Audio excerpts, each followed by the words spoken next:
कितने शर्म की बात है, यहां सरकारें आ रही हैं, जा रही हैं।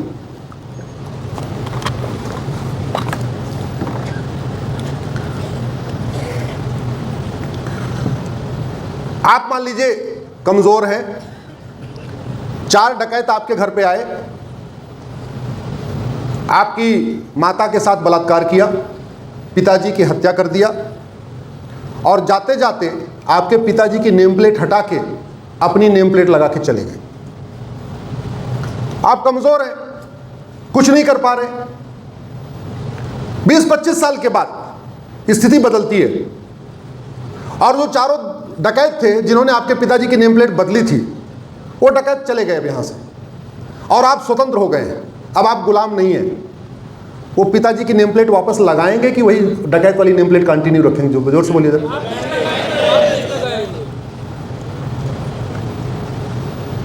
आपको जान के आश्चर्य होगा कि दिल्ली, जिसको युधिष्ठिर ने बसाया, वहां युधिष्ठिर रोड नहीं है, भीम रोड नहीं है, नकुल रोड नहीं है, सहदेव रोड नहीं है, कुंती रोड नहीं है, माद्री रोड नहीं है, अभिमन्यु रोड नहीं है। लेकिन जैसे मैं सुप्रीम कोर्ट से इंडिया गेट की तरफ चलता हूं, मुझे शाहजहां रोड मिलती है, बाबर रोड मिलती है, हुमायूं रोड मिलती है, तुगलक रोड मिलती है, शेरशाह रोड मिलती है। ये शर्म से डूब मरने का है कि नहीं? जोर से बोलिए जरा। और शर्म से आपको भी डूब मरना चाहिए, क्योंकि यहां सरकारें आ रही हैं, जा रही हैं। जिस अहमद शाह अब्दाली ने हमारे पूर्वजों की हत्या किया, हमारी माताओं का सामूहिक बलात्कार करवाया, हमारे पूर्वजों पे जजिया लगाया, हमारे पूर्वजों को धर्मांतरण करने के लिए मजबूर किया, उस अहमद शाह अब्दाली के नाम पे आज भी अहमदाबाद चल रहा है, आज भी चल रहा है। यह पूरे देश के लिए शर्म की बात है, यह हिंदुओं के लिए शर्म की बात है। जिस बख्तियार खिलजी ने हमारे दुनिया के सबसे बड़े यूनिवर्सिटी को जलाया, नालंदा विश्वविद्यालय को, वहां आज भी बख्तियारपुर चल रहा है। अरे जो एरिया पाकिस्तान में चला गया, हम वहां का नाम नहीं बदल सकते। तक्षशिला यूनिवर्सिटी थी, अब वो रावलपिंडी हो गया, तो वहां जाके हम उस यूनिवर्सिटी को तो तक्षशिला यूनिवर्सिटी नहीं कर सकते। लेकिन जितना हमारे एरिया में बचा हुआ, इसका नाम तो बदल सकते, नहीं बदल सकते।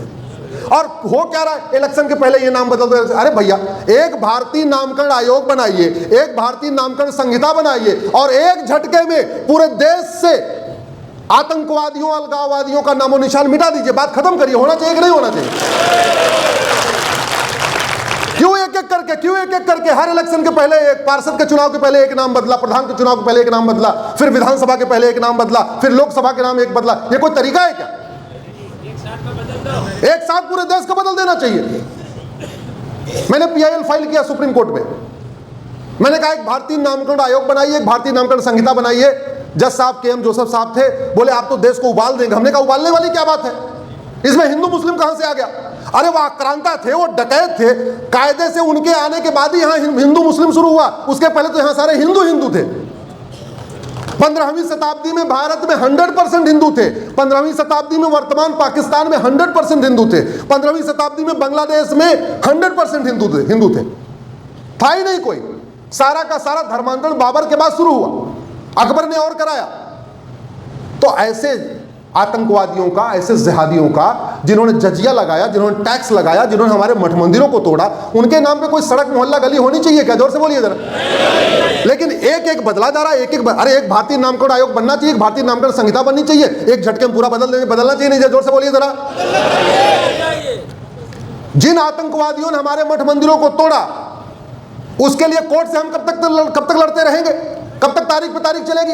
भारत के संविधान का आर्टिकल 49 कहता है एक भारतीय धरोहर संहिता होनी चाहिए, एक भारतीय धरोहर आयोग बने, एक भारतीय धरोहर संहिता बने, उसमें एक्सपर्ट हो, और काशी, मथुरा, भद्रकाली, भोजशाला, अटाला, भद्रकाली जो भी है, सब पे प्रॉपर सर्वे हो जाए। आज की डेट में साइंस डेवलप हो चुका है, आज की डेट में टेक्नोलॉजी बता देगी कि ये कब बना था, कब नहीं बना था, तोड़ा गया कि नहीं तोड़ा गया। कब तक कोर्ट में जाके वहां सबूत देते रहे, गवाह पेश करते रहे, क्या करते रहे? यही काम हम लोगों का रह गया क्या? और सब कुछ हम ही लोग करेंगे, सब कुछ सरकार समाज करेगा, तो सरकार क्या करेगी? सरकार केवल सड़क बना के उसमें 20% कमीशन लेती रहेगी क्या? सरकार है, चाहे गुजरात की, एक चीज याद रखिए, सड़क बनती है क्योंकि सड़क से वोट और नोट मिलता है। जिधर से सड़क गुजरती है वहाँ के लोग वोट देते हैं, और जितनी लंबी सड़क बनती है उसका 20% हॉस्पिटल बनता है क्योंकि जहाँ हॉस्पिटल बनता है वहाँ के लोग वोट देते हैं, और जितने का टेंडर होता है उसका 20%।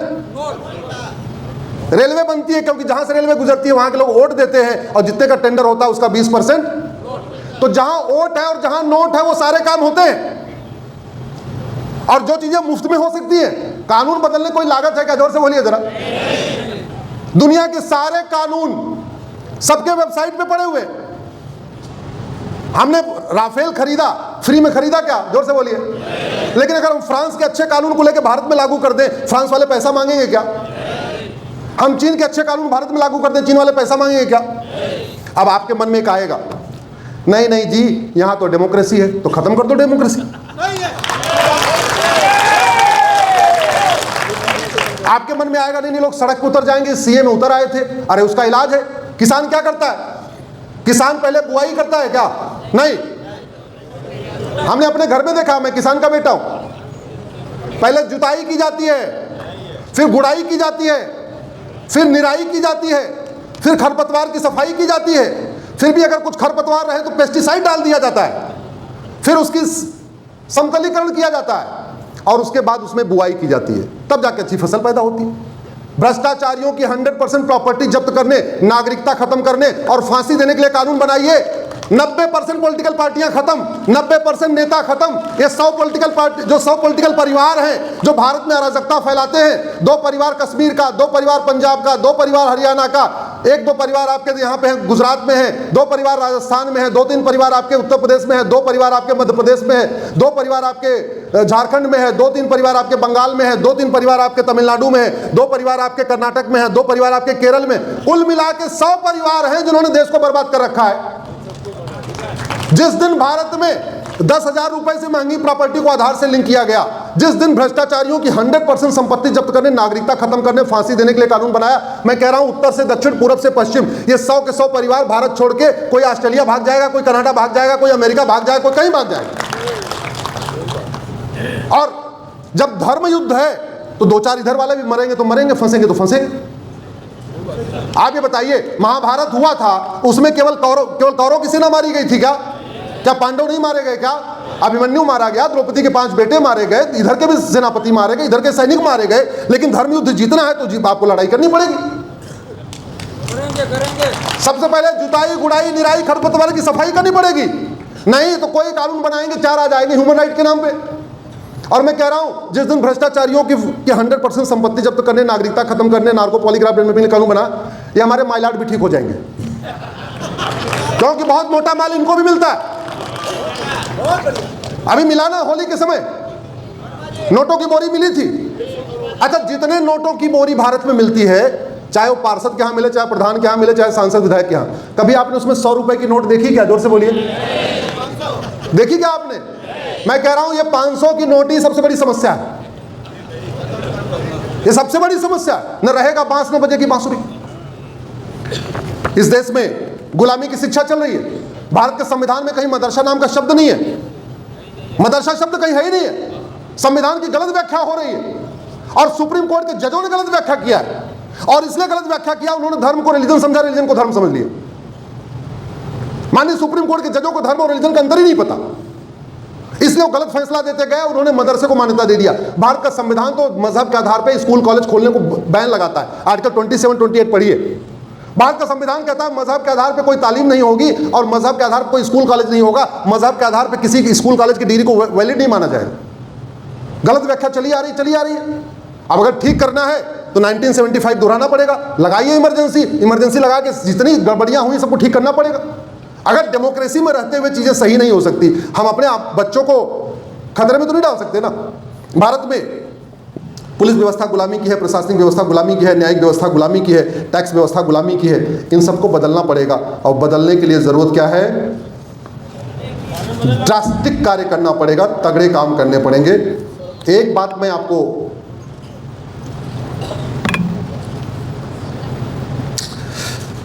आज के 20 साल पहले कुछ बात होती थी, क्या करें जी 5 करोड़ हो गए, इनका क्या करें? कन्वर्टेड हिंदू जी 5 करोड़ हो गए, क्या करें? फिर कन्वर्टेड हिंदू जी 10 करोड़ हो गए, अब क्या करें? फिर कन्वर्टेड हिंदू जी 15 करोड़ हो गए, अब क्या करें? फिर कन्वर्टेड हिंदू जी 20 करोड़ हो गए, अब क्या करें? फिर कन्वर्टेड हिंदू जी 25 करोड़ हो गए, अब क्या करें? हाँ, वास्तव में समुद्र में नहीं डाल सकते, फेंक नहीं सकते, कुछ नहीं कर सकते, लेकिन वो तो कर सकते हैं जिसके कारण कन्वर्ट हुए थे। नहीं, कन्वर्जन कैसे हुआ था? लालच में हुआ था, डर के मारे हुआ था, सत्ता का दबाव था, लालच था। बहुत कम ही लोग जन्नत के चक्कर में कन्वर्ट हुए थे, बहुत कम लोग जन्नत के चक्कर में कन्वर्ट हुए थे। जन्नत में इतना कोई बड़ा पैकेज है नहीं, मात्र 72 हूर, एक दूध की नदी, एक फूलों का गद्दा, कोई बहुत बड़ा पैकेज नहीं है। उससे बड़ा पैकेज तो हमारे पास है, उससे ज्यादा पैकेज हमारे पास है, लेकिन हमारे मठ मंदिर, हमारे पंडा पुजारी, हमारे कथावाचक उसका उपयोग ही नहीं कर रहे। अगर देश को बचाना है तो प्रत्येक मठ मंदिर को घर वापसी केंद्र बनाना पड़ेगा। अगर देश को बचाना है तो प्रत्येक मठ मंदिर को आपको एनुअल टारगेट सेट करना पड़ेगा कि हम साल में कितने लोगों को वापस लाएंगे। राम रावण युद्ध में राम की विजय कब हुई? जब विभीषण उधर से, राम रावण युद्ध में राम की विजय तब हुई जब विभीषण ने बताया तीर इधर मारना पड़ेगा। वो ऐसा है कि नहीं है? तो हमें राम से सीखना पड़ेगा, राम रावण कैसे युद्ध में क्या हुआ, कैसे विजय हुई। आज तक हम बता ही नहीं रहे। और जब सारा का सारा खतरा, अलगाववादी कन्वर्टेड हिंदू, आतंकवादी कन्वर्टेड हिंदू, अजमल कसाब कन्वर्टेड था, आरडीएक्स सभी जो पकड़े गए ये सारे कन्वर्टेड थे, जो शाहीन पकड़ी गई ये भी कन्वर्टेड, 7 पीढ़ी से 8 पीढ़ी पहले सारे सारे कन्वर्टेड थे। आप जिन्ना भी कन्वर्टेड था। आपको जान के आश्चर्य होगा, 1937 में जो शरीयत एक्ट आया, अंग्रेजों ने लागू किया, सबसे ज्यादा विरोध उसको गुजरात के कच्ची और मेनन मुसलमानों ने उसका विरोध किया था। कच्ची और मेनन बाकायदा प्रॉपर, केवल सिंदूर उनकी बहन बेटियां नहीं लगाती थी, सारे सिस्टम वो गुजराती फॉलो करते थे। वो गुजराती साड़ी पहनते थे, हर तरीके गुजराती त्योहार सब कुछ करते थे, नवरात्रा करते थे, गुरबा करते थे, गरबा करते, सब कुछ करते थे। तो सबसे ज्यादा 1937 के शरीयत एक्ट का विरोध आपके गुजरात से शुरू हुआ था और कच्ची मेनन ने शुरू किया था। आज वो विरोध कर रहे हैं और आप उसको अडॉप्ट कर लिया, उन्होंने अडॉप्ट कर लिया। इस देश में आज तक हमने बताया नहीं कि वास्तव में सनातन धर्म कितना अच्छा है और विदेशी मजहब से क्या क्या दिक्कतें हैं। कोई अपनी बहन बेटी को नहीं चाहता कि उसको तलाक दिया जाए, उसका तलाक के हसन हो, तलाक के हसन हो, तलाक के बाइन, तलाक के किनाया हो। कोई माता पिता नहीं चाहता उसकी बेटी के साथ हलाला हो, उसकी बेटी का मुता हो, उसकी बेटी का मिस्यार हो, उसकी बेटी के साथ तहर्रुस हो, कोई नहीं चाहता। लेकिन हमारे कथावाचक, हमारे आचार्य, हमारे मंडलेश्वर, हमारे महामंडलेश्वर इस विषय को जन जन तक पहुंचाने की कोशिश नहीं कर रहे। जो लोग कहते हैं क्या करने के 25 करोड़ का, अरे 25 करोड़ हमारे ही थे। कोई पटेल था, कोई पाटीदार था, कोई नाई था, कोई धोबी था, कोई यादव था, कोई ब्राह्मण था, कोई छत्री था, कोई कुश था, कोई बुनकर था, कोई जुलाहा था, सब तो यही थे। जो आ सकते हैं उनको ले लेना चाहिए, लेना चाहिए नहीं लेना चाहिए, और कोई समाधान नहीं है।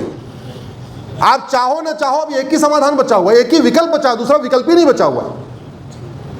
सुबह से लेकर शाम तक उनको गाली दे कोई फायदा नहीं है। आपको एजुकेशन सिस्टम बदलना पड़ेगा, वो सरकार का काम है, लेकिन घर वापसी के लिए हमें समाज को अपना अपना टारगेट सेट करना पड़ेगा। अब विट्ठल भाई क्या कितने काम करते हैं? विट्ठल भाई आपकी कंपनी में, आपके बेटे का जो कारोबार होगा ना, 10-20 लोग तो काम करते ही होंगे। तो सब लोग अपना अपना, सारे जितने बिजनेस व्यापारी वो अपना टारगेट सेट कर ले। भैया हमको भी अब नहीं, अगर आपको लग रहा है तो चलो मैं आपको बता देता हूं कि भैया आप 5 लोगों की घर वापसी कराओगे, आपको भी स्वर्ग मिलेगा।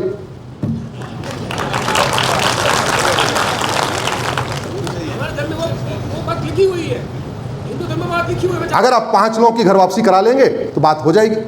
घर वापसी कराना चाहिए। घर वापसी से बहुत फायदे हैं। घर वापसी से वसुधैव कुटुंबकम का विचार मजबूत होगा। घर वापसी से नारुतु नारीतु नारायणी का विचार मजबूत होगा। घर वापसी से जननी जन्मभूमि का विचार मजबूत होगा। सर्वमंगल मांगल्य की भावना आएगी, सर्वे भवन सुखने की भावना आएगी, समता आएगी, समरसता आएगी, आपसी भाईचारा बढ़ेगा।